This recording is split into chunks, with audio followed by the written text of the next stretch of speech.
condiciones patológicas, pues se genera este edema. El edema puede ser en diferentes grados, hay diferentes clasificaciones.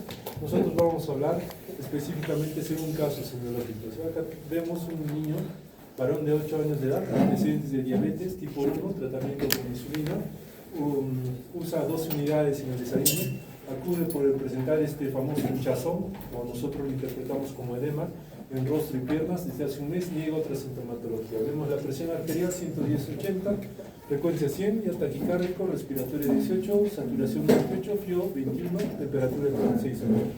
Acá lo que nos llama la atención es que ese estado general aparentemente lúcido, ventila espontáneamente, en el rostro se ve un edema palpebral, bilateral, vespertino, palidez 2 cruces, edema de miembros inferiores, OB positiva hasta rodilla, 3 grados, no asociado a eritema ni aumento de temperatura y dolor. Que característicamente se relaciona a lo que es una patología renal. Si fueran otro tipo de características, nos estaría refiriendo que sea otro tipo de edema. Esto es lo que observamos en los niños. ¿Por qué se acumula a nivel de ojos y a nivel de testículos? Porque es un tejido laxo, es un tejido lábil que pueda condicionar a que retenga más líquido. Acá nosotros podemos ver que hay diferentes factores, hay edemas localizados, edemas generalizados. Los localizados tienen que ver mucho con la ley de Starling. Fíjense que esto es más localizado, en el sentido de que agarra lo que son vasos, puede ser venoso, linfático o por aumento de la permeabilidad capilar. A diferencia de los generalizados, donde hay diferentes factores, uno de ellos puede ser el factor primario, específicamente cuando hablamos pues, de edemas a nivel renal, que puede deberse a un aumento de la permeabilidad capilar también, o factores primarios más factores secundarios que pueden definirse por una retención hidrosalina. Hay múltiples patologías que pueden generar edema, pero es una de las principales patologías que son por las que consultan al área de nefrología. Considerar también que nosotros tenemos un equilibrio en nuestro cuerpo, tenemos un agua corporal total, específicamente que deriva por esta fórmula 0,6 por el peso, que nos da más o menos a un paciente que tenga más o menos 70 kilogramos de 42 litros de agua en toda nuestra economía. Y ahí derivan dos espacios, el espacio intracelular y el extracelular. El intracelular es el espacio que más agua contiene. Intracelular, ya les dije, más o menos del 80-90% conforman nuestros músculos y de ahí deriva lo que es el intracelular. Entonces acá tenemos 28 litros, tomando en consideración que es el 0,4 del peso en general. Acá lo que nos importa es, y ustedes tienen que tomar en consideración que todo el agua es intracelular, sí, en su mayoría. Miren, el extracelular es una menor proporción, más o menos corresponde con un paciente de 50 kilos, 14 litros. Y acá nosotros que tenemos que definir que en el extracelular es lo que más observamos nosotros. El intracelular casi no observamos, nadie observa, solo mediante laboratorio. El extracelular está conformado por dos partes, uno que es el intersticial, que también en su mayoría corresponde a 3/4, a diferencia del intravascular, que vendría a ser el plasma. ¿Por qué? Porque no consideramos pues, las plaquetas y los glóbulos rojos, porque son intracelular, forman parte de este grupo, no forman parte de lo que en nuestra sangre corresponde pues, a las células, ¿no es cierto? Entonces el plasma es lo que consideramos específicamente cuando hablamos pues, del extracelular, intravascular, lo que digo, ¿no es cierto? Entonces, este plasma pues corresponde, pues fíjense, a 3,5 litros. Normalmente ustedes les dicen, ¿cuánto de sangre hay, doctor? Tenemos sangre de 5 a 6 litros. Claro, es lo mismo, De 5 litros, ¿cuánto sería más o menos el 40%? Sí, más o menos corresponde a este plasma, ¿no es cierto? Por hematocrito, ¿saben? Se saca células muertas, se saca el plasma. Habrán hecho pues esa práctica en la cual centrifuga, no sé, un tubo de ensayo con sangre, ultrafiltran y se diferencian. Ese plasma, ese líquido amarillento es lo que corresponde al agua, en proporción. Entonces nosotros tenemos que definir también que esta proporción que nos da a nivel sistémico es en equilibrio. ¿Puede alterarse? Sí, se altera habitualmente. Acá vemos algunos ejemplos. Fíjense los rostros, cómo es que se da el angioedema, cómo es que se da la trombosis venosa profunda, unilateral lógicamente, cómo es que se da el daño de vasos, una insuficiencia venosa, cómo se da un linfedema, cómo se da un síndrome de vena cava superior. Acá pues estos son tipos de edemas, ¿no es cierto? Entonces nosotros ya desde el punto de vista semiológico podemos diferenciar, no es un tipo de edema clásico renal que uno esperaría. Acá vemos pues característicamente si hay insuficiencia venosa crónica, vemos signos tróficos a nivel de piel oscura, descamativa, seca.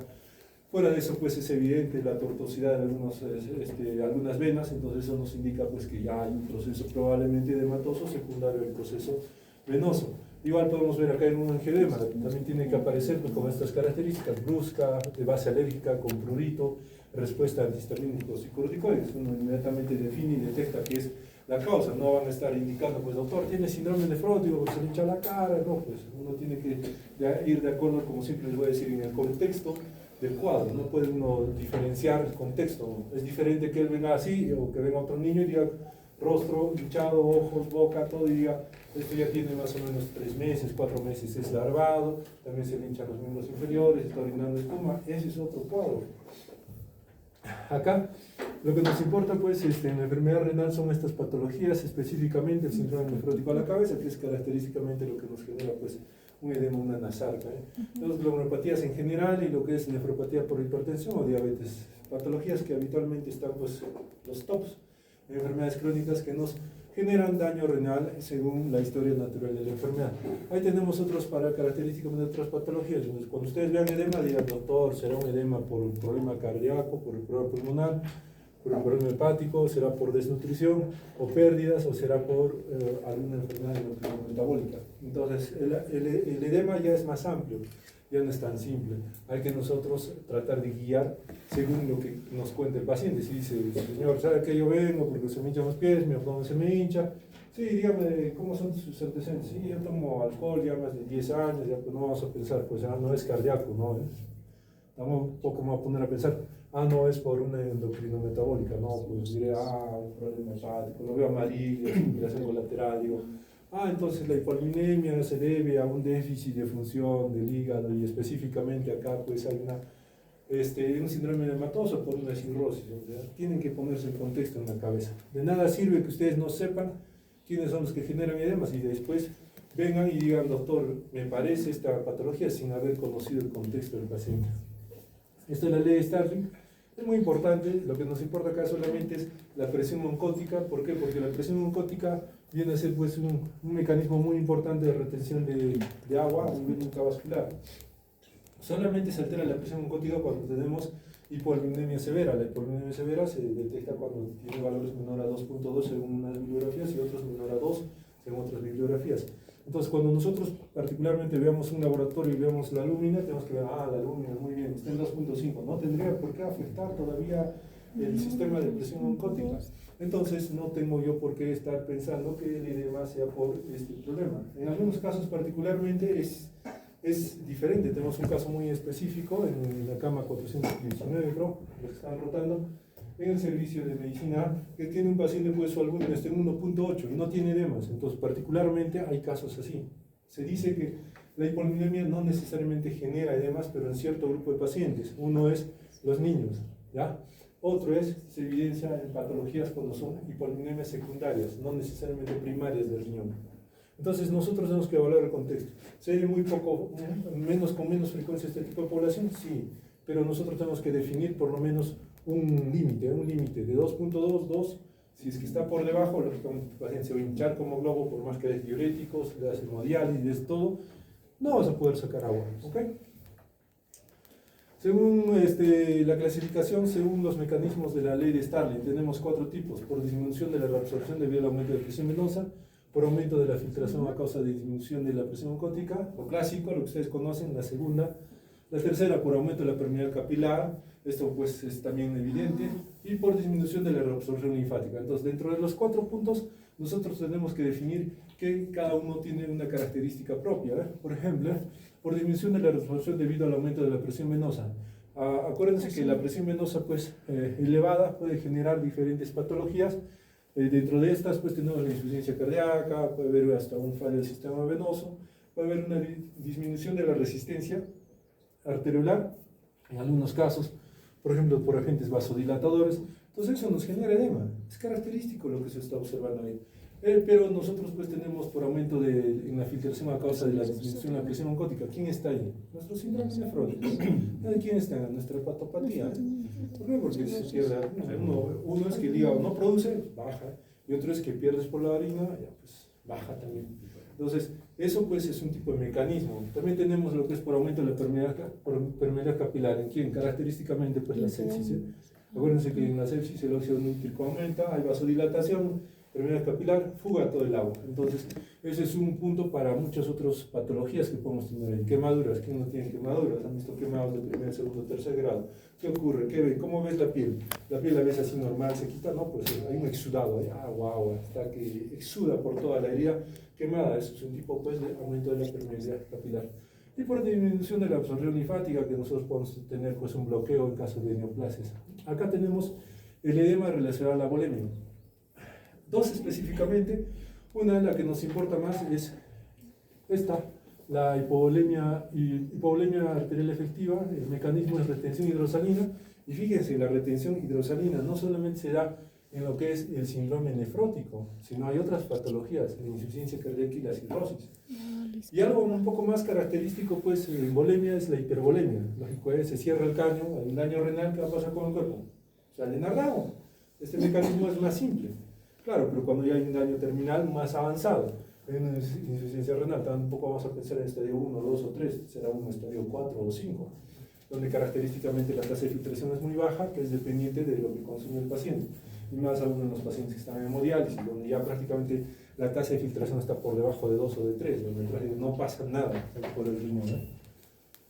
Acá es otro tipo de clasificación, hay que ver si es simétrico o unilateral. Lo único que les voy a indicar que en los unilaterales, que es digamos la forma más rápida de definir característicamente una diferencia, es que en los unilaterales vemos, mira, todo es vasos, insuficiencia venosa, obstrucción venosa, linfedema, lesión de tejido blando, en este caso es local, una lesión externa, infección o quemaduras, o inmovilización de una parte del cuerpo, puede generar en ese caso. Ahora, en las simétricas o bilaterales tenemos característicamente dos grandes. El generalizado, que se da por las enfermedades más grosas que hemos visto en fotos. Ahí está la insuficiencia cardíaca, el nefrótico, la cirrosis, el de Kwashiorkor, muy importante, o en extremidades solo inferiores. En este caso, pues ya nosotros tenemos que ponernos a pensar que hay algo diferente. Por ejemplo, algo característico que ustedes van a estar tocándose, pues los embarazos. En los embarazos tenemos pacientes que vienen, ya tienen primera, segundo mes de gestación y empiezan a hincharse los pies. Las mujeres, ustedes que son la mayoría que están acá, van a darse cuenta que hay una alteración del sistema venoso, el efecto mecánico del feto al tratar de lo que es estar presionando lo que es el retorno venoso, genera que haya una éstasis a nivel venoso de miembros inferiores. Fuera de eso, el estrógeno, la progesterona, todo lo que se eleva a nivel de la gestación hace que haya una éstasis venosa también. Entonces, esto en el embarazo pues es típico, y es más, se cataloga, se clasifica o se relaciona con enfermedades hipertensivas del embarazo. Puede estar el GEL, preeclampsia, eclampsia. Entonces el edema es muy importante según lo que nosotros observamos, y eso es un ejemplo de lo que podemos estar nosotros viendo en general en los pacientes. Ahora, este aumento de volumen plasmático, nosotros tenemos que definir pues que hay diferentes formas de poder generar este tipo de edemas. Nosotros habitualmente pues el edema ya lo vemos como edema, pero debemos de ver que nosotros puede haber diferentes alteraciones. Uno puede ser por una alteración de la presión hidrostática aumentada, o dos, por una presión coloidosmótica disminuida. Es lo clásico, ¿eh? O pierdes proteínas y baja la presión para absorber agua, o muy simple, sube la presión y bota el agua. ¿Ya? Así de simple. Esto va a ocasionar que haya fuga de líquido. Esta fuga de líquido pues es observable dentro de la semiología como edema, pero lastimosamente tiene un efecto. ¿Y cuál es el efecto? La disminución del volumen circulante. Y esta disminución del volumen circulante va a tener consecuencias en el sentido de que va a aumentar lo que es la arginina vasopresina y lo que es la activación del sistema renina-angiotensina. Y fíjense que estos dos, ¿qué hacen? Miren, aumenta la retención de agua y acá retención de agua y sodio. Lo mismo, es un círculo vicioso que se está dándose dentro del mecanismo fisiopatológico del edema. Ahora, esa clasificación es típica, se les pregunta a todos, nadie se salva, por si acaso, siempre se le toma el examen con el paciente, también se les toma el examen general. No va a entrar así, lógicamente, tan fácil, ¿no es cierto?, que fueran de otra facultad, ustedes son de medicina, pero esa clasificación ayuda. Es lo que les decía, en lo que van a exponer ustedes, en lo que es específicamente pues, lo que es examen físico, se pide, por favor, categorízame qué estás viendo. Doctor, yo veo dos cruces de edema. Muy bien, ¿qué te significa dos cruces en su cabeza? Doctor, es una depresión de 4 milímetros que desaparece a los 15 segundos. Ah, ¿te simboliza algo? Sí, doctor, me parece una retención de más o menos medio litro. Es otro tipo de clasificación. ¿Qué son 3 cruces, doctor? 3 cruces de presión de 6 milímetros y de presión 1 minuto. ¿Qué te significa, doctor? Y hay una retención de 1 litro. Y de 4 cruces, doctor, allá pues con estas características que veo 4, bueno, por lo menos hay una retención de más de 2 litros a más. Va a haber 2, 4, 6, 8, 10, porque no solamente importa lo que es la depresión a nivel de miembro inferior, de piernas, también importa cuánto ha ascendido. Es diferente que uno tenga hasta la rodilla 4 cruces o que uno tenga hasta la pared abdominal. Entonces uno según eso va evaluando, o que tenga la sarca, también hay que observar eso.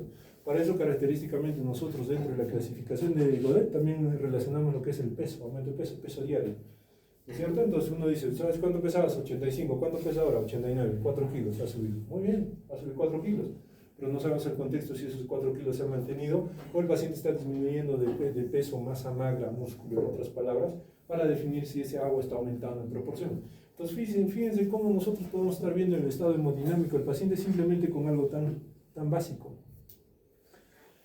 Síndrome nefrótico, pues acá fíjense que es clásico, típico del problema renal, es de inicio gradual, progresivo, no es como el anterior que hemos visto que es rápido, agudo, ¿no es cierto? Inicialmente párpados de cara, genitales y las extremidades pélvicas. La consistencia es blanda, de color blanco, normal, indoloro. Aumenta al estar sentado o de pie por cualquier periodo o al ingerir agua y sodio. Disminuye en posición de cúbito dorsal por redistribución líquido, o sea, cuando está echadito, para que los que no entienden, cuando está echadito disminuye.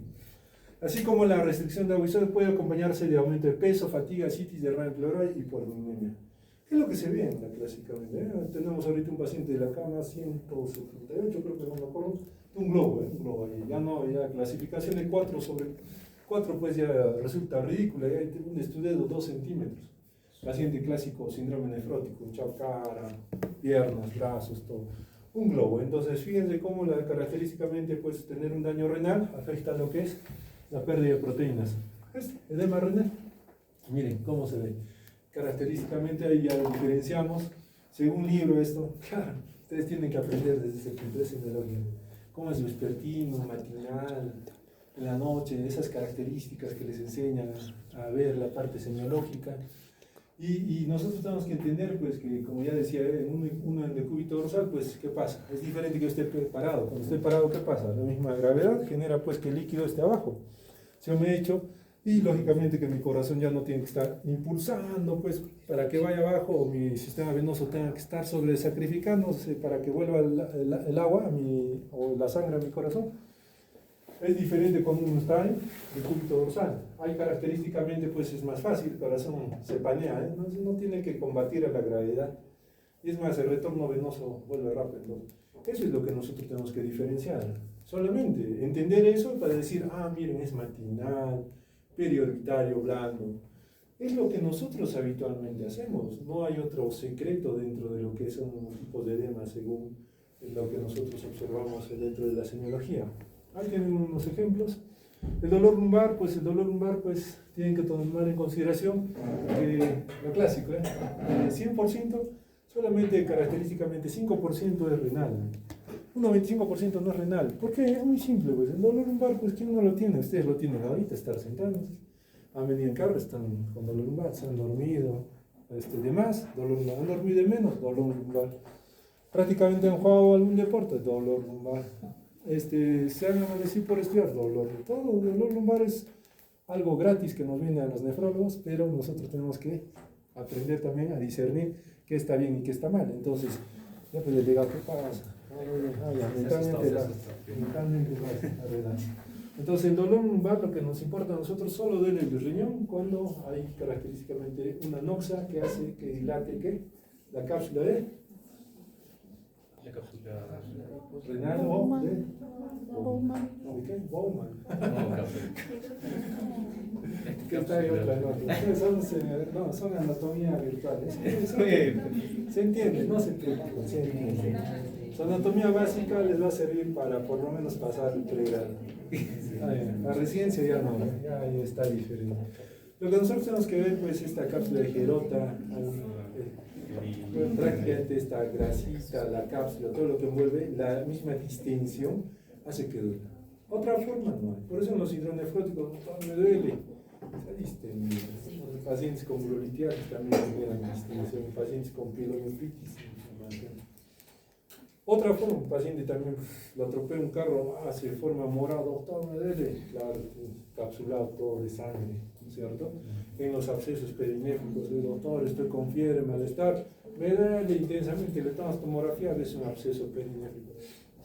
Entonces, ese dolor pues se trasloca muy pocas veces en un daño renal, más se trasloca en un daño osteomuscular. Entonces, la de redistribución del dolor pues se dan a nivel, miren, de esas raíces sensitivas, ¿ya? Básico, ¿no? Acá, normalmente pues, nosotros podemos tener diferentes localizaciones las cuales nos puedan definir que entre comillas puede ser un dolor renal. Tenemos flanco, región periumbilical, parte superior glútea, zona sacra, lumbar. Pero el dolor se presenta de diferente manera en el riñón. Por ejemplo, el cólico nefrítico, que es el dolor, digamos, más agudo y, digamos, sin causa de golpe, choque o infección, es lo que habitualmente observamos nosotros, ¿eh?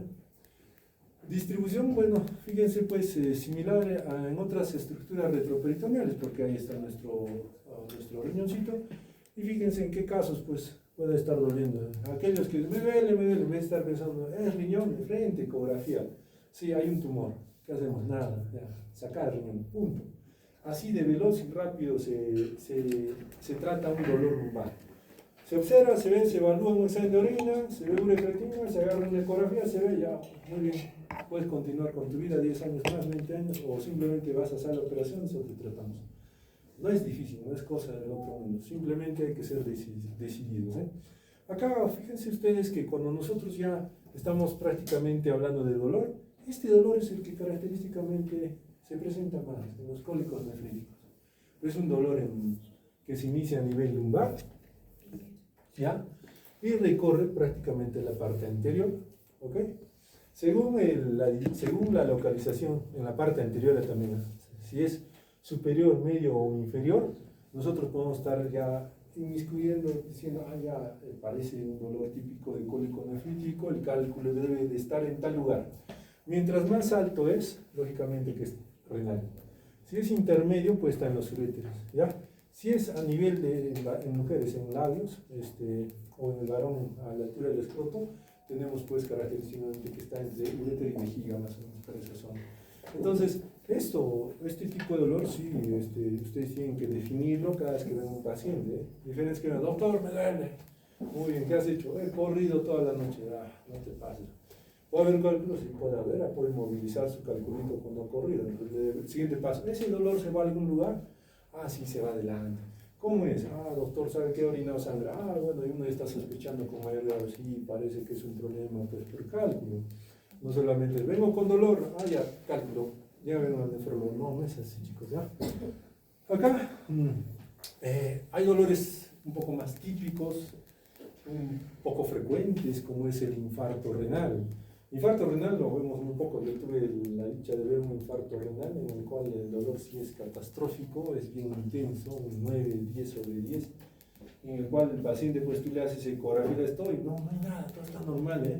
Lo máximo que puedes ver es una pequeña hematuria en la orina, pero lo que sí te ayuda mucho es el Doppler renal, para ver cómo está prácticamente perfundiendo nuestro riñón.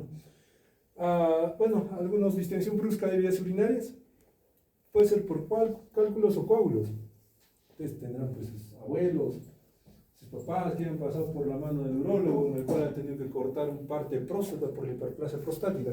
¿Qué es lo que ven? Les ponen ahí pues 5, 6, 7 frascos de agua para hacer lavado porque sangra la próstata. Pero fíjense que coágulos, cuando hay traumas uretrales o cuando ha habido una postquirúrgica, pueden generar una neuropatía obstructiva. El mismo coágulo, si es un coágulo de este vuelo que está a nivel de vejiga, para poder salir por uretra es difícil, ¿eh? Entonces ahí es donde se genera este tipo de obstrucciones y ahí pues donde hay un dolor porque hay un reflujo marcado agudo, ¿eh? Bueno, acá por ejemplo cuando es agudo específico, cólico ureteral, normalmente es de un lado, no es de dos. Enfermedades vasculares periféricas, aneurismas de la aorta, ya este es más típico de problemas vasculares. Cuando hay un estenosis mitral, infarto renal por una endocarditis infecciosa, como son casos pues inéditos que se describen cuando el paciente no es tratado óptimamente. o no se diagnostica a tiempo, que salga pues una vegetación de la parte cardíaca y viaje hasta justo tu arteria renal. Eso se describe pues en diferentes casos clínicos, pero son pues un millón, ¿me entiendes? Asociado a otras clínicas, el dolor pues lógico, más fiebre, más disuria, pues, ya les dije, distensión de la cápsula, una pielonefritis. Más hematuria, hay que ver, pues el dolor es porque crece los riñones de este vuelo todavía. El riñón normal es de este tamaño, hay poliquistos que crecen de este tamaño gigante. Entonces ahí el paciente tiene dolor crónico y más por el antecedente familiar. Bueno, acá específicamente hay un dolor típico que siempre se describe, que este es el signo de Toussaint, solamente se da pues en abscesos de TBC o grandes negativos cuando hay una perinefritis, lo que le decimos absceso perinéfrico que se forma, de dolor donde se retraen los muslos con abducción y una leve rotación externa. El dolor progresivo puede darse pues en algunos casos como la tosis renal, ya vi personas flaquitas, delgadas, que esa grasita prácticamente ya está muy caída, entonces que mantiene pues al riñón en una posición óptima, y nuestro riñoncito va a hacer una tosis renal en la cual pues, el paciente va a sentir dolor, más aún cuando empieza a hacer actividades, usa plataformas, etc. El tumor renal también es un dolor progresivo.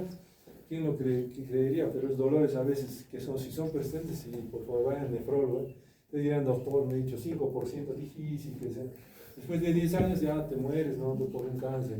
Siempre cuando algo persiste, pese a que no hemos hecho actividad física, pese a que no hemos esforzado la comida, pues uno está en toda la dicha de decir, tengo algo más, ¿no es cierto? Tampoco uno va a mantener un dolor crónico, pero se ve en tumores, ¿no? Hidronefrosis renal clásico, pues en los futuros chicos cuando tengan 45 años va a empezar a crecer la próstata y va a generar una gran obstrucción. En las chicas que no se han vacunado contra el ¿qué? El papilomavirus, igual el cáncer de cuello uterino genera un tipo de obstrucción, ahí se genera hidronefrosis renal. Hasta ahora hemos tenido este año como 5 casos de pacientes con este problema y que lastimosamente destroza pues, todo lo que es el riñón porque se genera una hidronefrosis maligna. Cólico renoureteral, este dolor es característico. Mujer de 26 años que acude de urgencias por dolor intenso súbito, lumbar, que se irradia esa fosa ilíaca derecha, la parte superior. Algunos dirán, pues los cirujanos apendicitis, no es apendicitis. Acompañado de mal estado general, náuseas, vómitos, miren cómo tiene efectos vagotónicos. Estos efectos vagotónicos, pues náuseas, vómitos, paciente en anuria desde hace 5 horas, bueno, se ha obstruido algo ahí.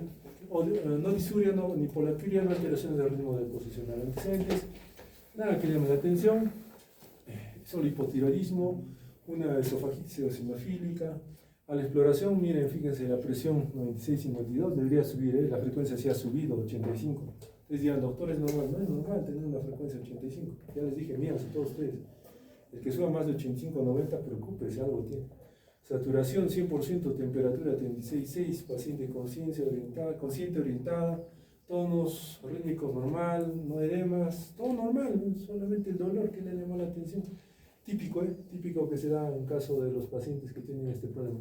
Entonces, este cólico nefrítico, ya que es inicio agudo de intensidad fluctuante con irradiación anterior hacia el flanco y descendente hacia la fosa ilíaca, y en los genitales, como les decía, acompañado por manifestaciones. Esto normalmente nos indica la localización, está en tercio superior del urétero, tercio medio o tercio inferior del urétero, así de simple. Puede acompañarse con vagotónicos, sudoración, náuseas, vómitos, alteración de la motilidad intestinal por estimulación vagal. La primera causa, la urolitiasis, clásicamente oxalato de calcio, fosfatos de calcio. Acá observamos pues que se forman esos núcleos y de partir de los núcleos se forman estos cálculos. La epidemiología, fíjese, normalmente la nefrolitiasis de toda la vida se presenta pues en varones más 12%, mujeres 6%, un poco más bajo en las mujeres. Es mayor por la mañana, en estaciones calurosas, donde se toma más líquido, ya hay menor producción de orina, ya mayor concentración del cálculo, y por situaciones con mayor pérdida de sensaciones calurosas. Te deshidratas y prácticamente se concentra más los cálculos para poder generar mayor crecimiento en un tiempo menor. Estudios, bueno, hombres caucásicos tienen una mayor incidencia, seguido por mujeres caucásicas y hombres de raza negra. Mayor número de intervenciones por litiasis sintomáticas serán las mujeres. 25% de pacientes presentan cólicos recurrentes por historia familiar. sus papás han tenido, ya prepárense para tener ustedes también, si no tienen hábitos saludables. La obstrucción aguda tenemos 3 fases. Fíjense que el ser aguda, pues, lo pongo porque es interesante cómo se dan las fases de cuadro agudo. Mira, a los 90 minutos hay aumento del flujo sanguíneo renal, aumento de la presión ureteral, cada vez retorno, reflujo. En la segunda fase es de 90 minutos a 5 horas, acá ya hay disminución del flujo sanguíneo. Disminución, ¿por qué está disminuyendo? Porque ya en dirección está generándose un daño. Hay disminución de la presión de filtración, o sea, ya llegó, imagínense, ¿dónde está el cálculo? ¿El cálculo está dentro del túbulo contorneado? No, lo menos no. Está pues en el sistema, ¿no es cierto? Colector ahí, entonces. Desde que esté en el uréter, a ver, el uréter, ¿cómo es posible que tenga que dañar, haya disminución de la presión de filtración? En retroceso, ¿cómo es que la presión de orina hace que retorne, refluya, afecte túbulos y llegue hasta el glomérulo?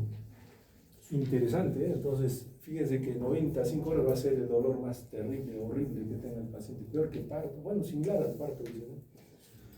La tercera fase, más de 5 horas, ya pues acá ya hay una disminución del flujo sanguíneo renal, disminución de la presión arterial, ya se han gastado los mecanismos de apoyo para nuestro riñoncito y vamos a ver que ya estamos viendo una vasoconstricción preglomerular, o sea, ya hay daño un poco más exhaustivo, ¿eh? ¿Por qué? Porque ¿qué tiene que ser preglomerular? ¿Qué tiene que ver la arteriola ferente acá? ¿Tiene que ver algo? No, pero ya pues un mecanismo en el cual la presión de la cápsula se ha revertido, ha aumentado la presión de la cápsula renal, ¿no es cierto? ¿Dónde debería ser menor a la presión hidrostática? Y como hay mayor la presión de la cápsula a la presión hidrostática, muy simple, ¿quién es el primero que va a cerrarse? La arteriola ferente. No va a dejar que refluya la orina a la sangre. No puede existir ese mecanismo, es en contra de la naturaleza. Entonces, también vemos dilatación, hay retorno fisiológico de líquido por reflujo retrógrado, hay rotura del fornix calicial, entonces acá ya hay un daño, ya más estricto, severo, ya tenemos lesión. Imagínense aquellos pacientes que están 6 meses, 7 meses, por eso es que ya hay lesión renal en ellos, ya llegan hasta la enfermedad renal crónica. Esa recuperación normalmente debería de darse pues a las 24 horas, ¿eh? Y acá lo que tiene que enmarcarse es pues que esta contracción de la arteriola ferente, pues fíjense que se da más durante las 24 primeras horas.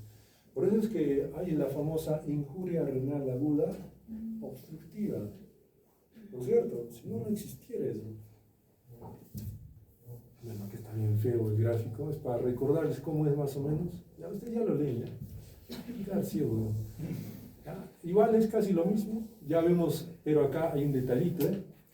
Acá hay un pequeño detalle, porque ya nos está hablando del daño celular, por ejemplo, ya en el tiempo, de 0 a 7 días, como hay aplanamiento, dilatación de los túbulos proximales, una hiperplasia intersticial, hiperplasia, o sea, empieza a generarse mayor tejido.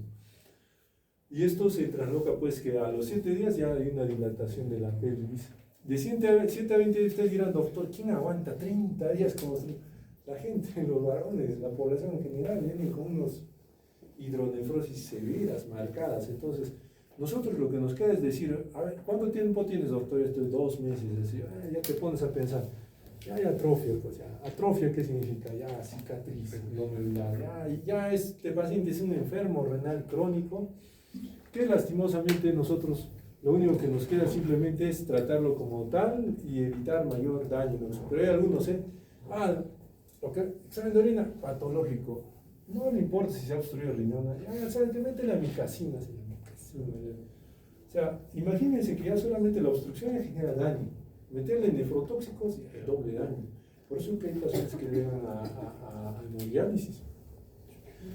Y acá ustedes tienen que entender que ya por el paciente pasa el mes, ya hay una sustitución de estas células en general por colágeno. Entonces nosotros tenemos que observar pues de que esta progresión pues sí nos habla de la fisiopatología del daño específicamente a nivel glomerular y túbulo intersticial a nivel glomerular. Bueno, acá es lo mismo, ya acá, muy importante. La fisiopatología específicamente de este cólico nefrítico que se da por el aumento de la presión pues, a nivel luminal de nuestro sistema colector en cierto grado, tiene que ver mucho pues, con las terminaciones nerviosas a nivel de la submucosa y lámina propia de la cápsula renal peripiédica. Por eso duele, ¿ya? Por eso duele, por esa distinción que le estoy indicando, ¿eh? Y acá lo que nos va a importar específicamente es pues que esta musculatura lisa de la pared uretral se contrae intentando expulsar lo que es la obstrucción. Entonces, nosotros cuando vemos este tipo de patologías, lo clásico es les dicen, ¿sabes qué? Cuando tengas cálculo, toma harto líquido, 3, 4. ¿Qué genera si hay un espasmo muscular del ureter? Si hay un espasmo, está cerrado, que tú tomes 2, 3, 4, ¿qué va a pasar? Va a regresar tu riñón, más dolor.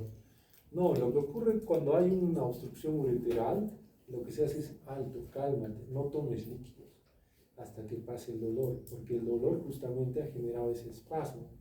Si hay dolor, hay espasmo. Conclusión, no puedo dar, tengo que dar analgésicos. ¿Para qué? Para que calme el dolor, llega relajación. Recién ahí, ya te has relajado, no hay dolor, ya ahora sí tírate cerveza, chancapiedra, cole caballo, tírate lo que quieras, 3, 4, 5, 6 litros, no importa. La idea es que en el momento post dolor ya hay más chance de que la piedrita salga, ¿eh? Hay muchas técnicas que algunos hacen así habitualmente para que salga el cálculo. La realidad depende del tamaño, ¿ya? No depende de cuánto tomes, qué tomes, sino depende del tamaño. Menor a 5 milímetros hay más chance de que salga, ¿eh? Y también depende de la localización. Mientras más alto, más difícil que salga. Mientras más bajo, cerca de la vejiga, eso va a salir probablemente, ¿eh? Entonces, acá fíjense, esta contracción isotónica prolongada que se da con una mayor de producción de ácido láctico irrita estas fibras lentas tipo A y las tipo C en cierto espasmo. Punto. ¿Ya? Acá lo detectan a nivel de D2, D11 y L2. Fíjense, miren cómo es que nosotros podemos verificar. Ya ustedes han visto cómo se hace la puño-percusión. Tiene una sensibilidad de 86% y una especificidad de 76%. Lo que se asocia fuera de la puño-percusión pues, es el dolor espontáneo y la hematuria. Entonces acá, pues, miren, mientras más alto esté el cálculo, más difícil que salga. Mientras, bueno, este no está tan bajo, acá sí. Mientras más bajo esté, pues nosotros nos va a permitir a nosotros expulsar. Este cálculo, este nivel, pues va a tener justamente el dolor, ese dolor en banda, pero también, mientras más bajo dijimos, ¿dónde? Labios mayores y escroto en el varón, ¿no? Tenemos pues este dolor a nivel superior, va a ser más en banda hacia perumbilical abdominal, ¿no es cierto? O fosiliar, a ese lado, según el lado, ¿eh? Entonces, eso nosotros tenemos que estar pensando, ¿ya? Es interesante cuando... Ahora, trastorno de la misión. Acá tenemos la disuria, polaquiria, tenesmo, retención vesical, caso semiológico, típico, en varones, prostáticos a veces. Varón, 37 años, acude, atención primaria, disuria, con dolor en periné, polaquiria, tenesmo vesical, escozor en genitales, dificultad para comenzar la micción y reducción de chorro urinario. Síntoma de una semana de evolución, antecedentes, se reside en Lima, en compañía de su mujer, sarampión, en infancia, apendicectomía de 18 años, hipercolesterolemia, no diabetes, no hipertensión. A la exploración vemos su presión arterial 125-85, ha subido, frecuencia cardíaca un poco elevada, 84, cuello no adenopatías, abdomen blando depresible, nada más en abdomen, todo el resto normal. ¿Qué más? Exploraciones genitales, testículo, dolor a la palpación en el test izquierdo, dilatación del epidídimo, pene no presenta lesiones cutáneas ni áreas dolorosas. Entonces, ¿qué nos significa? Fíjense, lo único que se quiere mostrar con esta diapositiva es que este dolor o esta disuria característicamente se presenta por múltiples causas, ¿ya? Acá vemos en un caso de un varón que ya tiene afectación, fíjense, miren, testículos, dolor a la palpación en el test izquierdo. O sea, le duele el testículo y ¿qué tiene que ver con orinar? ¿Dónde está la relación? Dilatación del epidídimo. ¿Qué ha pasado? ¿Por qué hay esa relación estrecha? ¿Será porque en el varón es un poco más diferente la anatomía de la mujer? Por eso es que acá, en este caso clínico, se relaciona estrechamente con esos, semiológicamente con al examen físico, con lo que se detecta. Entonces, la disuria, pues, es esa dificultad de la eliminación de la orina. Lógicamente, la disuria solamente se relaciona a enfermedades de la vía urinaria baja. ¿Ya? ¿Cómo saben que es vía urinaria baja y alta? Muy simple, hay un límite anatómico. De la unión urétero-vesical hacia arriba, alta. De la unión urétero-vesical hacia abajo, baja. Nada más. Entonces, tiene que ver con vejiga y uretra, la disuria. No tiene nada que ver con uretres. Y menos con riñón, por favor. ¿Ya? Entonces, acá en el varón, pues aumentamos un punto más, la próstata. ¿No es cierto? Puede ser de carácter inflamatorio o obstructivo, por cualquier noxa que esté generando. Esto habitualmente el paciente le indica dolor o ardor al orinar. Esto se da en procesos inflamatorios infecciosos, en mujeres jóvenes, en hombres también cuando tienen un daño a nivel prostático. Y la estranguria que digamos característicamente es la micción lenta y dolorosa, gota a gota. Para que más o menos se imaginen, es el típico prostático, camina 2 pasos, 2 gotas, 3 pasos, 3 gotas, no salen. Y ahí sienten dolor, ardor, molestias. Por eso tiene esa forma de decir estranguria, ¿no? Donde hay un espasmo de la uretra que se acompaña del tenismo vesical, sensación de querer y no poder. Es muy simple. Entonces, este estranguria es característico, tiene su propio nombre, por favor, no lo confundan con disuria. Y lo que hablábamos es la diferencia entre polaquia y polio. Polaquia, aumento de la frecuencia en número de las micciones, sin aumento del volumen. Muy bien. Igual, inflamatorias obstructivas. Y acá pues es por una irritación de la mucosa vesical o alteración de la inervación vesical. Tenesmo es esa persistencia del deseo de orinar, pero lastimosamente con una sensación de evacuación incompleta. Orinas y al rato no estás yendo otra vez a miccionar. Es tipo de un vaciamiento frustro. Vas, quieres orinar, tienes todas las ganas, te sientes iluminado cuando estás en el baño, terminas y dices ya, acabé, sales y otra vez vuelves. Es el famoso tenismo. La retención ya es un punto un poco más, digamos, complejo. ¿Por qué? Porque acá ya es una imposibilidad. O sea, se ha cerrado el caño, así de simple. Y en esta imposibilidad de evacuar, puede ser parcial o totalmente, pero siempre con la sensación de querer seguir orinando. Una vejiga gigante, una vejiga de este volumen, un balón de básquet, más o menos, paciente así, ahí es cuando ya esta retención se ve por obstrucción, o simplemente pues porque hay una alteración de la relajación de lo que es pues nuestra salida de la orina a nivel de la vejiga. Puede verse también pues por alteraciones propiamente anatómicas desde el punto de vista nervioso a nivel de vejiga, esas famosas vejigas neurogénicas. Puede haber una retención porque no hay nada que estimule al cerebro a decir, oye, ya está llenito, vacía, no, ya ahí se acabó. Acá lo más frecuente están los prostáticos. En el volumen, ustedes hacen eso, de 1200 a 1500, lo clásico. Ya dijimos flujo urinario, ¿no? ¿Quién ha leído flujo urinario? A ver, hemos dado tarea primer, segundo día acá. ¿Dónde está el delegado? Sí. ¿Cómo es el flujo urinario?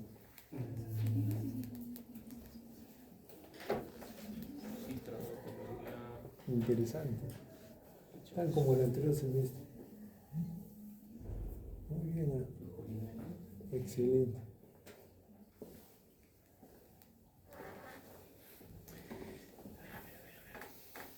¿Qué es flujo urinario? Los que han votado ya saben, ya. No se animan a hablar. Los tardones, los que están al último. Los que han entrado así silenciosamente. Media hora después. ¿Qué es flujo urinario? 20%.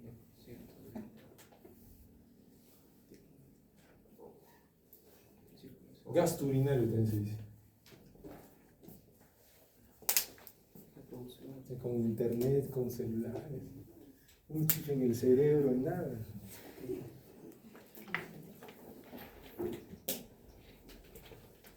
A nosotros nos permite definir bien, o sea, ya esto de orinas en litros, ya, pues ya está en desuso. A ver, ¿quién es el más pequeño acá? ¿Cuánto mide? 1,40, ¿no es cierto? Un duende, ¿no es cierto? ¿Será lo mismo? ¿Quién es el más alto? ¿Alto? Sí, ahí. Sofía. No, ¿cuánto mide Sofía? 1,76, 77. Más pequeño. No, ahora pues voy al colegio de mi hijo, de Salesiano, 1,80. y estoy caminando unas moles, ¿no? Así. ¿De qué promo? Cuarto de secundaria, así, ¿qué le dan de comer? Urina.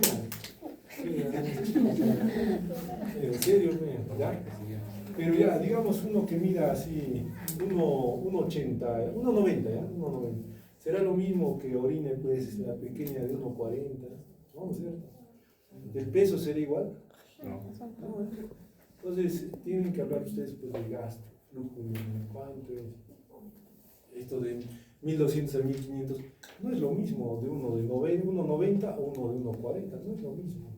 Podrán orinar tal vez lo que dice ahí, pero va a ser diferente la translocación, es decir, cuánto realmente es su flujo urinario, o sea, su gasto urinario.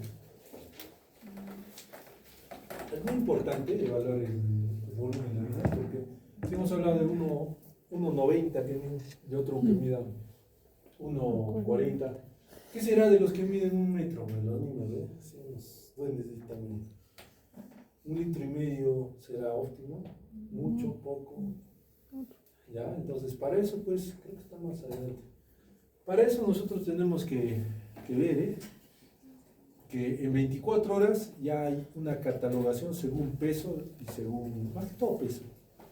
En algunos casos superficie corporal. Y esto varía, según la dieta, volumen de agua, varía según también paciente cuántas veces orina durante el día, en algunos casos orina de más, por algunas patologías, en otros casos orina de menos, igual por patologías. Lo único que nos debe interesar a nosotros es, ¿está dentro del rango normal? Y acá vamos a hacer un caso, mujer de 27 años, en disco, grávida significa que embarazo, o sea, en su segundo embarazo, por favor. En la primera gestación, diabetes gestacional, culminó el embarazo con una cesárea de 32 semanas, o sea, un pretérmino, con oligohidramnia severo. Uy, Dios mío, este chico ya no tenía mucho líquido, En el niño, más bien, el caso es para el niño, ese niño tiene un problema renal, por su oligohidramnia. Ya, desde 2018, cefalea, polidipsia, poliuria. Polidipsia tomaba 10 litros y poliuria orinaba 10 litros, ya no es normal. Por sospecha, infección, tratamiento con antibióticos 7 días, ingresa a emergencia por una deshidratación, ya, lo catalogan como síndrome de polidipsia, poliuria. El examen físico, no hay nada que nos llame la atención. Se constató ya en la observación 11 litros por día de diuresis y se confirmó pues que había una alteración de la función hipofisiaria. ¿Ya? ¿Te parece? No sé. Sí, Parece parecido. Ajá. ¿Ya? Entonces, todo esto nos va a permitir a nosotros llegar a una conclusión. Si orina además hay algo malo, pues, llamemos a un médico. Entonces, la poliuria, pues, se define así, en sus libros de semiología, más de 3 litros. Pero acá, si alguien toma agua, puede orinar 3 litros, no pasa nada. Claro, sería una poliuria, en cierto grado, pues, puede ser de este tipo, fisiológica, ¿no es cierto? Las famosas potomanías o polidipsias psicógenas. Las chicas, pues, tomando agua, van a bajar de peso. ¿No es cierto? Agua con limón. Agua con limón, agua con bicarbonato. No sé, todo se tiene. Pero la idea es de acá.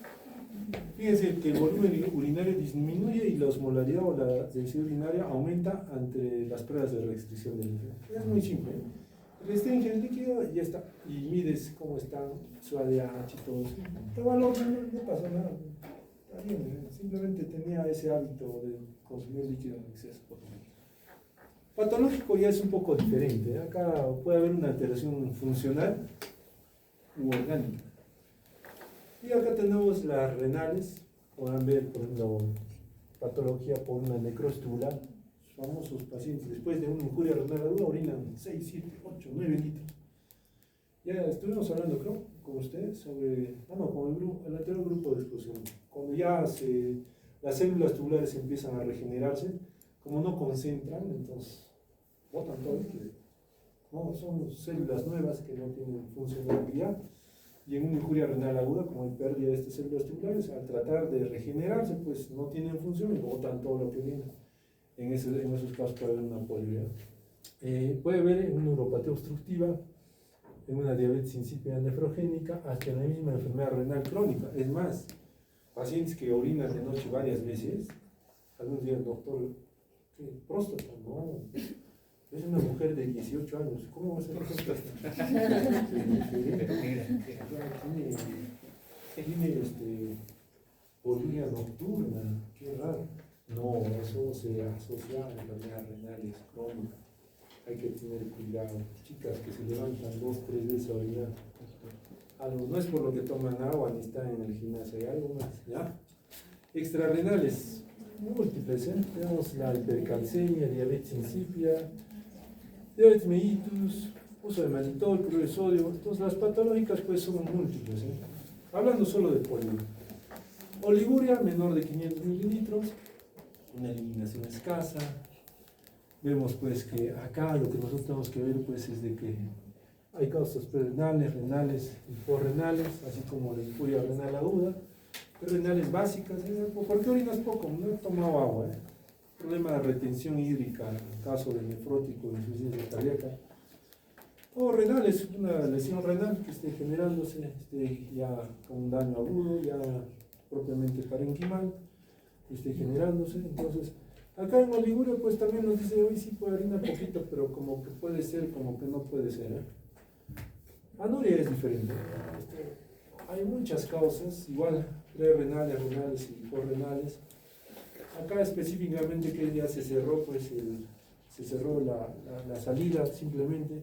El riñón puede estar indemne, lo único que nosotros podemos decir que hay algo que está obstruyendo o algo que no está funcionando. El riñón, una glomerulopatía primaria, no funciona. Una obstructiva, algo ha tapado.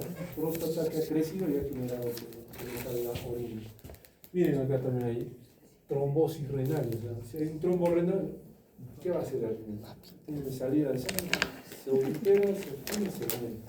Igualmente cuando hay necrosis corticales, hay muerte. A eso se llama infarto renal. ¿Por qué? Hay muchas causas, ¿eh? Ya, acá, por ejemplo, las causas renales de origen vascular, necrosis cortical, trombosis, las posrenales, obstrucción uretral bilateral. Micturia o nocturia. Acá, por la micción durante varias veces en la noche o alteración de ritmo, ¿eh? El ritmo urinario es normal, que tengamos 2 a 3 micciones durante el día y 0 en la noche. Pero empieza a alterarse, tienes 2 a 3 durante el día y tienes de noche 4 o 5, o sea, empieza a alterarse ese ritmo y ya nosotros estamos pensando que hay una micturia o nocturia. Acá en las causas renales, como les decía, la enfermedad renal crónica, las extrarrenales, lógico, ¿eh? En una insuficiencia cardíaca, ¿qué pasa? Durante el día toma líquidos, así como el nefrótico, nefrópata, se echa, se duerme, ¿qué pasa? Se absorbe, ¿eh? Los líquidos se llenan otra vez el plasma y va al riñón, lo llena, tienes ganas de orinar, vas a miccionar durante la noche. Igual en los nefróticos, como les decía, acá no debe confundirse con la polaturia nocturna, porque estos procesos que generan disminución de la capacidad vesical o irritabilidad o deseo miccional. Por ejemplo, acá tenemos un caso muy interesante. ¿Dónde no, ya no lo vieron los que han rotado. Es un señor que tiene prácticamente, pues, tuvo tuberculosis. ¿Ya? El riñón derecho tiene un riñón mástico. está calificado por riñón. Muerto el riñón. El riñón izquierdo está bien, está orinando. Pero de pronto ves el riñón de este tamaño y ves la vejiga de este tamaño, ¿qué dices? Qué raro, ¿eh? Una microvejiga. Esa microvejiga se da porque ha generado una esclerosis, pues también la vejiga de la tuberculosis. Se ha achicado la vejiga. Por eso el paciente decía, doctor, sabe que todo el día orino, voy, cada media hora voy a orinar, lógico, ahí, ¿qué ha pasado? La capacidad de la vejiga prácticamente ha disminuido. ¿Qué le está generando? Pues esta polaquiuria. Por eso dice, no confundas esa polaquiuria con una icturia nocturna. Porque hay algunas patologías que se deben deber a la capacidad vesical, que sí o sí te van a generar, pues, que estés orinando durante todo el día. Alteraciones de la orina, bueno, la orina tiene color, olor, sabor, aspecto, ¿no es cierto? Entonces, ¿qué dice? Sí. Con sabor. Entonces, sí. Me consta. ¿Ya? En el examen bioquímico nos importa pH, glucosa, pigmentos, hemoglobina. Entonces, todo eso ven todos los días, pero ni idea tienen por qué pasa eso. Ni idea. Hay células, células, cristales, piocitos, hematíes, bacterias, hay células. Ven, se rezan todavía. Espero que no sea falla renal. Así actúan cuando no saben, ¿no es cierto? Es clásico, ¿eh? ¿Cuánto creatina? 5. ¿Qué tienes? Vengo porque tengo resfriado. No me pueden recetar paracetamol, tienen miedo. Si se muere. Si se muere. Claro, si se muere, tiene su creatina. ¿Cuál era la dosis para calcular paracetamol para un enfermo renal? Agarran su celular, así su fórmula. A la final, ¿sabes qué? Sí, toma mate. Limoncito, ahí es donde el limoncito se va a ir. Ya fueron, pues, ¿por qué? Porque tienen que aprender lo que es normal y lo que es patológico. Acá, por ejemplo, color. El color, característicamente antes, pues se agarraba y mire color, rojo, amarillo, verde, naranja. De ahí ha salido todo esto, ¿eh? Todo esto. Color en cierto grado es relevante con algunas patologías. Por ejemplo, las porfirias, ¿eh? Si tú agarras una orina, de pronto sabes que lo voy a sacar al sol, lo sacas al sol y la orina se vuelve negro, porfiria. Claro, ese es, digamos, una en un millón, creo. ¿Ya? Pero nosotros podemos observar, pues, que dentro del color ya estamos observando típicamente, pues, clásico es el rojo hematúrico, o sea, y así un poco más específicamente hablando, anaranjado, puede verse algunos urminógenos, pero que en cierto grado no enmarcan mucho, no te ayudan a identificar. Entonces, solamente te permiten definir si parece que está ocurriendo eso, pero sí, desde el punto de vista clínico no te ayuda mucho. Ahora, mucho más te ayuda, pues, lo que es recuento celular, tipo de células. Entonces, este color antes nos ayudaba más porque no había laboratorios, pues, a gran escala. Pero sí nosotros tenemos que entender que por lo menos esta variabilidad de colores nos tiene que decir, miren, marrón negro, hematíes y gris. Acá vemos castaño negro, homogentísico, por ácido homogentísico. ¿Qué es eso, doctor? ¿Cómo se deglute? ¿Cómo se come eso? Mira, aquí están las porfirias igual. Lo que les decía, agarras la orina, lo pones al sol, se vuelve oscuro. Entonces, de acá, si lo hacen en buena hora, si lo ven y catalogan, excelente. Pero no es 100% absoluto, solamente es una característica física externa. La densidad, ya esto es diferente. Densidad ya es otra cosa. Densidad ustedes tienen que tener ya más o menos. Le indica funcionalidad. ¿Qué hacen arriba? Otro ahora, están solos en grupo y están arrastrando sus carpetas. Ya, acá por ejemplo en densidad, para todos, de 1010 a 1030. ¿Ya? Acá dice de 1003 a 1035, ¿no? De 1010, el de la mañana, lógicamente, de 1010 a 1030.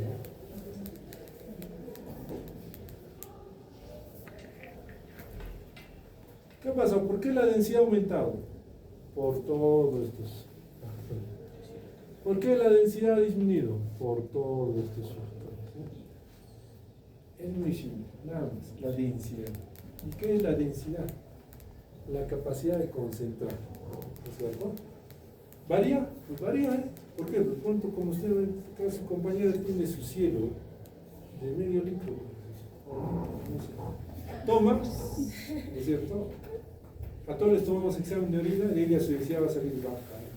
Tomó el líquido, empezó a orinar, ha diluido, ha bajado la concentración. En cambio, acá el maestro del fondo, no, desde la mañana, ¿qué hago?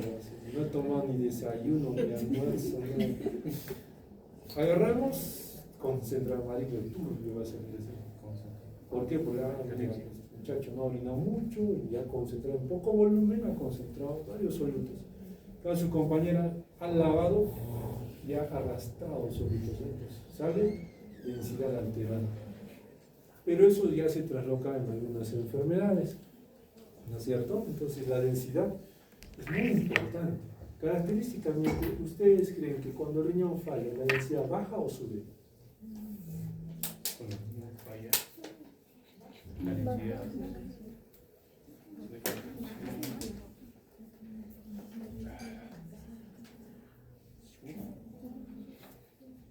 sube porque la permeabilidad y la proteína. Los que creen que sube, levanten la mano. No, ya hacia arriba. No, los que creen que baja, levanten la mano. No, está peor que tú, maestro. Por lo menos tienes una opinión, ¿eh? Parece. En tu opinión te equivocas y aprendes. No gozan ni por A ni por B. Igual te van a decir, bueno, ¿cuál será la relación que hay? Pero debe haber algo, malito. Está enfermito, parece. El doctor sabe que la densidad está alterada. ¿Y qué tiene? Está enfermito. Diagnóstico, enfermito. Sí, por eso, gracias. No son médicos. No es broma, hay médicos que llaman a médicos. Espero que no sean así. ¿Ya? Entonces, lo que importa es la densidad, la osmolaridad. ¿Ya? Acá creo que está. A ver, vamos a ver. Acá creo que está. Acá está. No está acá. ¿Tanto he puesto? Sí, es para semiología, innovación, ¿no? ¿Tú qué dices, delegado? Es para semiología. Para no llevar a otros doctores. Para no llevar a otros doctores. Ni que aprendieran mucho, ¿no? A él les puedo ocasionar. Ustedes saben que cuando más información entra, Más confundidos. más estudias y más haces ese isquémico. Sí. Sí, va. Sí. Cuando estás caminando, ¿dónde iba? Por favor, hagan ¿qué dicen? Tai chi, yoga. Es que no necesariamente por lo que estudian, sino es por cómo viven su vida. Hay unos que están ansiosos, preocupados por todo y no hacen nada. Hay otros que ya también hacen de todo, ¿no es cierto? Y ya también con ellos igual es el estrés. El estrés es mental, pero a todos nos gusta. A mí también me incluyo porque hasta ahora no aprendo. Hay que descansar ya. Me ocurre igual. ¿Ya? Entonces, el aumento de la densidad o la disminución, pues son patológicamente, tenemos que entenderlo. Por ejemplo, nosotros cuando específicamente, ¿qué ocurre en la diabetes insípida? A ver, ¿ustedes se han hecho endocrino? ¿Qué hay ya? Diabetes insípida. Sí, ¿Qué hay? ¿Anuria? Poliuria. Poliuria, muy bien. Poliuria. ¿Por qué creen que haya poliuria entonces? La densidad estará aumentada o baja, ahí dice. Aumenta. Es lo que le dije, está tomando agua. Claro. ¿Tomas agua? Le decía baja por el votación diluye. Diferente es otro, con tu compañero del fondo, ¿qué ha pasado? No ha tomado nada de agua, desayuno, se ha quedado todo el día esperando a ver. Cuando va al baño, ¿sabes qué? Voy a orinar, orina, ¿qué va a pasar? Conciencia. La densidad estará aumentada o Acá está, deshidratado. ¿No es cierto? Entonces es lo mismo en injuria renal. En injuria renal aguda, a ver, es de célula tubular, su capacidad era de retener agua y sodio. Pero como ha muerto en necrosis, muerte tubular, no va a tener su función. ¿Qué va a pasar? Va a dejar pasar. Pasa por todo. Va a aumentar. La densidad, ¿cómo va a estar? Va a aumentar. ¿Aumentada o disminuida? No. Si no aumentar todos los solutos. Va a aumentar la densidad. Entonces, no va a aumentar más agua. O sea, la función del riñón de la célula es concentrar. O sea, fuera de que el riñón en cierto grado trabaje para concentrar en la orina, tienes que tomar en consideración que dentro de la concentración justamente está reabsorber agua también. Si botas agua en exceso. Es cuestión de volumen y soluto solvente. Nada más. ¿Entienden? Entonces, como cuestión de solutos, tienes un litro de agua con una cucharita de sal y tienes un vaso de agua con una cucharita de sal. ¿No es cierto? Entonces tienes que entender y decir, ¿cuál va a estar más concentrado? ¿Cuál va a ser más denso? ¿El litro de agua o el del vasito? Entonces, el aspecto, igual, claro, límpido, transparente. Normalmente el aspecto es turbio en patologías variables, pueden ser inflamatorias, infecciosas, puede ser por simplemente desecho, mayor concentración de algunos solutos, ácido úrico, carbonatos, fosfato, etc. De acá por lo menos, mire, la orina se enturbia por la presencia de leucocitos o células epiteliales. Células epiteliales no es el urotelio, no es de vejiga, ureter, uretra, hay una descamación, un proceso inflamatorio. Es turbia, o puede ser por procesos también hasta infecciosos. En la infección, ¿qué es lo que hay? Igual, hay células, hay leucocitos, hay matrices, hay procesos inflamatorios infecciosos. Eso es lo que da la turbidez. ¿Qué más? Bueno, nada más lo leen. El olor, ahí está. Es gracioso este. Jarabe de Arsen. Enfermedad de la orina del olor de la jarabe de Arsen, trastorno metabólico congénito.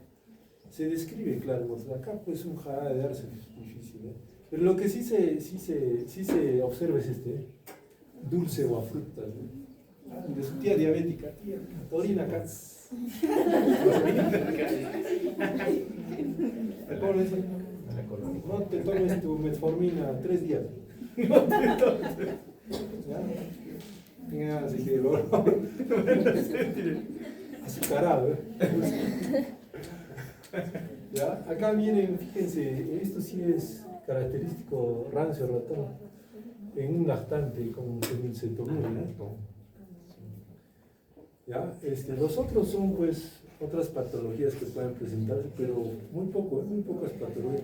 Lo más frecuente podría ser mire, el otro picante o amoníaco. Amoníaco sí, Sí. Es como cuando el abuelito guarda su vasito. Lo encuentran ustedes después de una semana. Abuelita, habías hecho pizzas. Hoy como ahorita me está acá en el ambiente. En Coyhaique. Así más o menos. Es algo guardado, pasado de tiempo. Sin comentario. Como amoníaco. Ha pasado, el amoníaco. Hay por la proliferación de bacterias. Las bacterias transforman amonio en amoníaco. Químico, bueno, las tierras reactivas, el pH, muy importante. pH, ¿de qué rango hemos dicho? 7. ¿Quién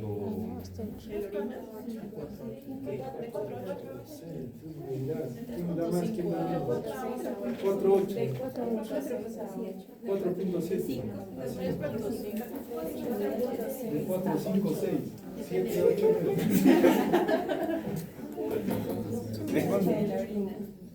¿Cuánto? También 4.8. 4.8. ¿Quiénes han notado? Mi Google Mi búsqueda dice 4.8 cuántas. Según la gente. A ver.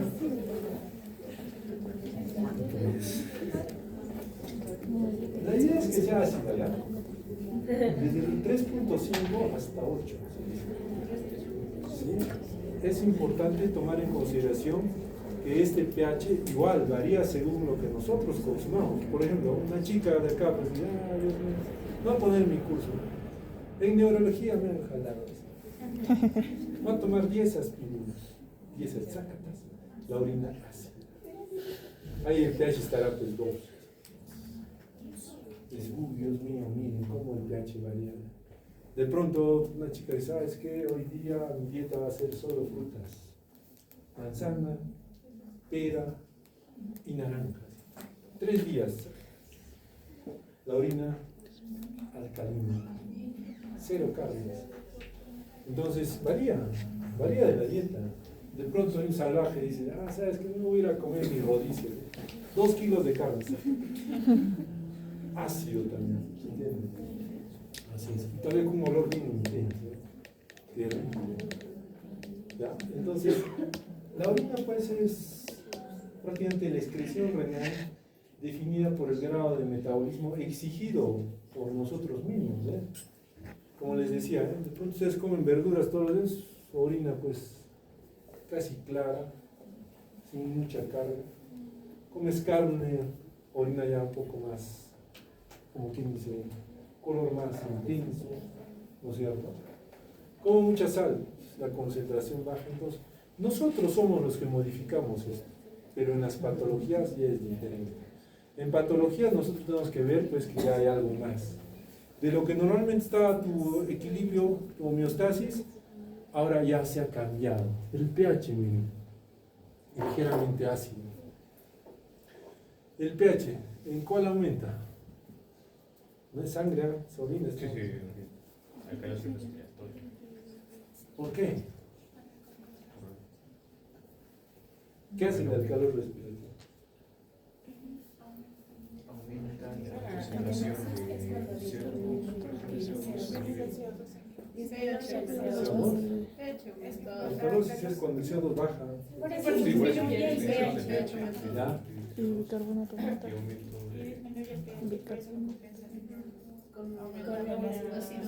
Por favor, no se equivoquen. Aumenta significa sube, más alcalino. Baja, más ácido. No, algunos no entienden. Ya, entonces, Acidosis. ¿será igual a la sangre? No. ¿Por qué no? pH aumenta. Claro, por eso compensa el CO2 y el bicarbonato. Mira, ácido en acidosis metabólica. Bicarbonato disminuido. Ambos disminuyen y es compensado. ¿Qué es compensado? No, o sea, en una acidosis. La acidosis metabólica es tipo de una cetosis diabética. Entonces, en la cetosis diabética, el bicarbonato es el que disminuye. Y bueno, para ver la compensación se tiene que ver la concentración de CO2. En este caso, ¿En sangre o en orina estás hablando? ¿cómo si estamos más de la zona? Ustedes están alucinando. No, está bien la parte sanguínea. En orina, pues también tienen que ver. Es casi lo mismo. ¿Por qué? Porque si tienes una acidosis metabólica, ¿qué es una acidosis metabólica? ¿Qué es una acidosis metabólica? Disminución de pH. Puede haber disminución de bicarbonato o aumento de hidrógeno. A la final, ¿quién es el que te rige el pH? Hidrógeno. Tienes tus hidrógenos acá, tienes tu bicarbonato. Disminuye el bicarbonato, el hidrógeno va a hacer una acidosis. Al revés, tienes lo normal, pero también aumentas hidrógeno. Igual, por más acidosis que haya sistémica, ¿qué va a hacer tu riñón? Eliminar ácidos. No hay nada. Por eso puede que haya un exceso. Es lo único que hace. Trata de compensar. Acá, bueno, en la diabetes, igual en el momento, pigmentos, bueno, casi bien difícil tratar de observar que en las icterizas obstructivas se genere un aumento del pH, pero la idea está definir bien si ese pH que tienes es por estos dos característicamente, más que todo. Es muy importante, el pH, tratar de definir. En la glucosa ya pues no hay nada, pigmentos no deberías de verlos, urobilinógeno también tiene un valor lógicamente muy importante en quienes, en los recién nacidos, porque ellos hacen hemólisis, ictericia hemolítica. En ahí se va a ver algo. ¿Ya? Y la albúmina, ya hemos hablado mucho de la albúmina, está elevado, representa glomerulopatías, nitritos en infecciones, cuerpos cetónicos en ayunas, ¿no es cierto? Así de simple. Microscópico. Esto es lo que tenemos que ver. Por ejemplo, acá lo que nos importa son los granocitos, los glóbulos rojos, ¿ya? Que tienen forma de estrella. Ya les dije, eso es porque característicamente ha tenido que pasar el glomérulo, los túbulos, se ha cambiado el pH, la densidad durante los túbulos y ha generado alteración de la membrana del hematíes. Nosotros podemos ver también hematíes, digamos, con la misma forma, bicóncavos, que nos representan pues, probablemente una hematuria extraglomerular. Esta nos representa una hematuria glomerular, ¿ya?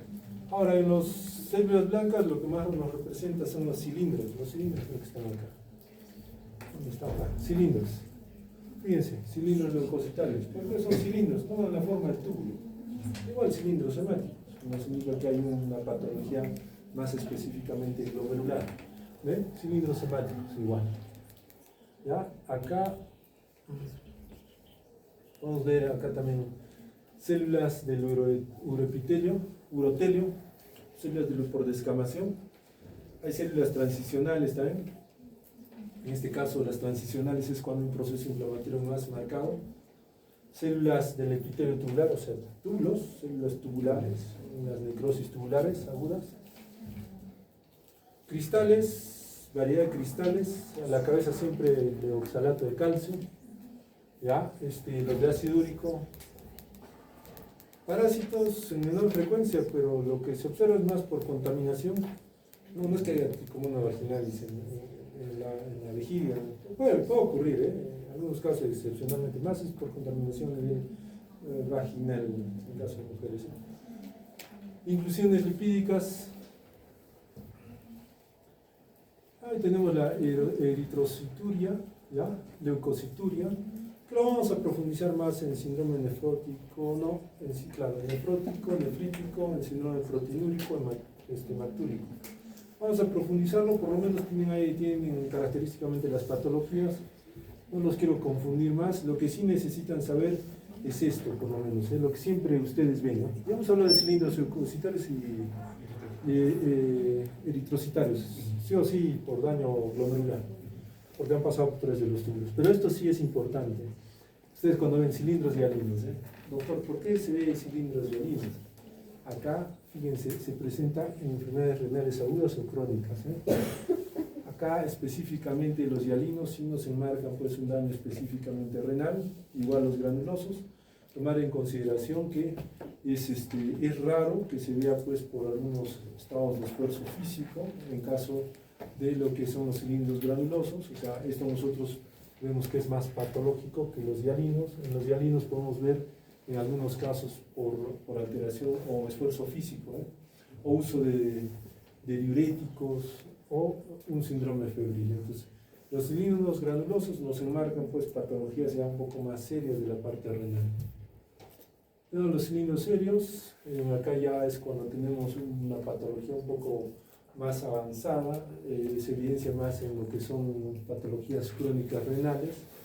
Si vemos epitelio plano de transición, característicamente el de transición en la vía urinaria descendente, y epitelio plano pues en lo que son células de los genitales externos de la mujer.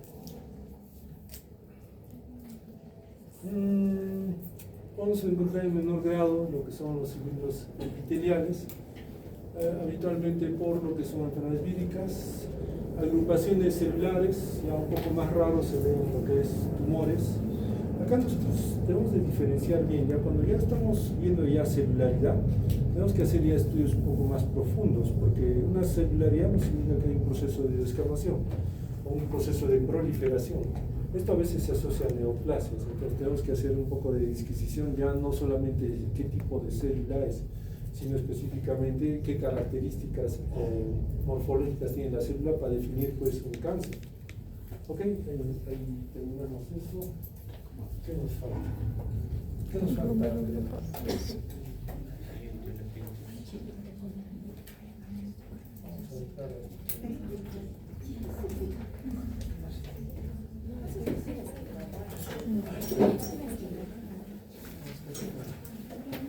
Lo que es hematuria, ya, esto por ejemplo, mayor de 3 hematuria por campo, ya